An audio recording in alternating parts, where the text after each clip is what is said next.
Kuenzi Mheshimiwa Najib Balala na wageni walioandamana nao, karibu sana hapa kwetu Ruma.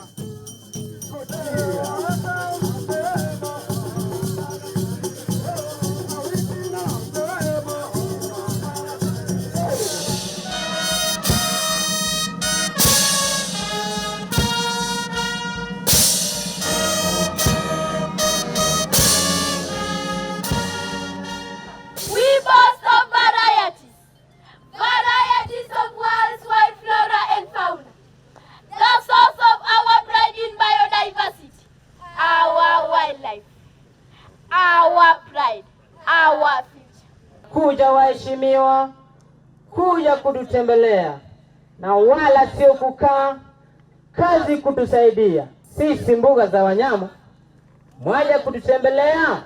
The IUCN Red List categorizes the roan under the least concern, which presents a major challenge for recovery for the species at the national level. As such, if immediate and urgent intervention is not implemented now, the species will be locally extinct, and we estimate this will happen in the next 5 years. This Ruma National Park has few challenges, which some of them touches on us as a security, which include poaching, include wildfires, and I want to assure you we are going to do our level best to ensure that some of these issues we are able to address them effectively. This park has been with us ever since we were youth.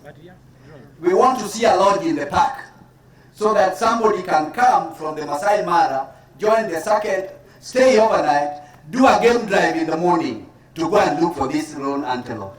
Our guest of honor, this Ruma National Park is an important resource to this county. To make it more important, to make it more relevant, to create value for the animals which are here, let's have a serious hotel in the park. That will attract people.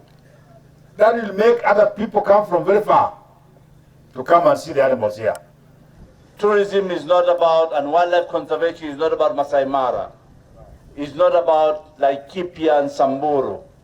It's also here in Nyanza province. We have very important endangered species, happen to be the roan antelope, and today we have a very clear action plan.